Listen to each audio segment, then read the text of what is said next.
आज मैं आपके साथ शेयर कर रही हूँ पारे की थेपली बनाने की विधि।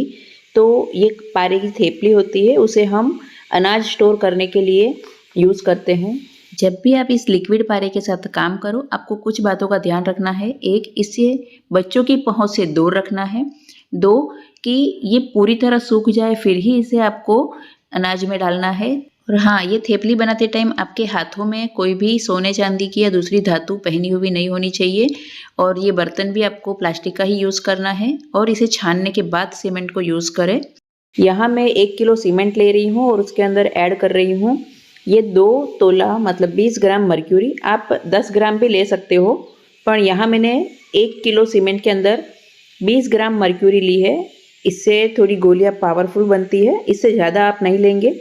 10 ग्राम या 10 से 20 ग्राम तक आप पारा ले सकते हो 1 किलो सीमेंट के लिए।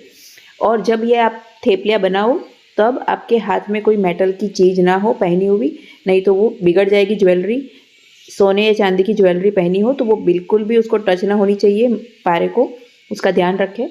और बीच में जो मैंने खड्डा किया सीमेंट में, वैसे ही खड्डा करके फिर उसमें बीच में आपको जो लिक्विड पारा है वो डालना है और उसको धीरे धीरे पानी डाल के डो के जैसे मिक्स करते रहना है।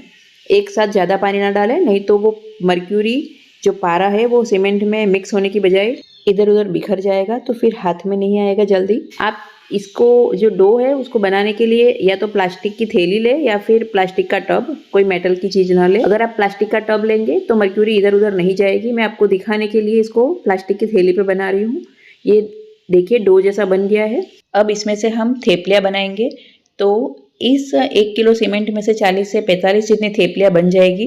इसे ऐसे टिक्की जैसा शेप देंगे हाथ से और मीडियम साइज़ की 40 से 45 आपकी बन जाएगी। आप बड़ी बनाओगे तो कम बनेगी। तो ये मीडियम साइज़ की आप 40 से 45 थेपलियाँ आराम से बना सकते हो। इसे बनाने के बाद अगर आप हर साल बनाओ या हर 2 साल बाद और आप चाहो कि मिक्स ना हो जाए, तो आप इसके ऊपर जब बनाओ तब गीले में ही इस पर निशान कर दो।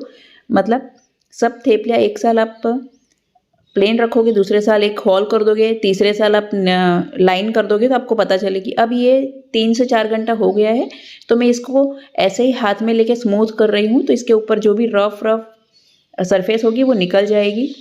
और इसे मैं अब 24 घंटे के बाद पानी में डाल रही हूँ। इससे क्या होगा ना कि जो सीमेंट एक्स्ट्रा ऊपर पाउडर होगा या फिर जो मर्क्यूरी पारा होगा वो सब पानी में निकल जाएगा। इसे 2 मिनट तक हमें पानी में रखना है, फिर निकाल के वापस सुखा देना है। सीमेंट भी आपके खाने में नहीं जाएगी। जो एब्जॉर्ब पानी करना होगा वो सीमेंट एब्जॉर्ब करके वापस हम इसे सुखा देंगे। इसे वापस 24 घंटे तक सुखाने के बाद हमें यूज़ करनी है। तो आप 2 किलो दाल हो उसमें 1 थेपली रख दे। आपको अगर कम दाल में ये रखनी हो तो आप थोड़ी छोटी साइज़ की बनाएं। इससे क्या होगा कि आपको अगर ज़्यादा क्वांटिटी में थेपली डालनी होगी तो आप 2 डाल के भी एडजस्ट कर पाओगे।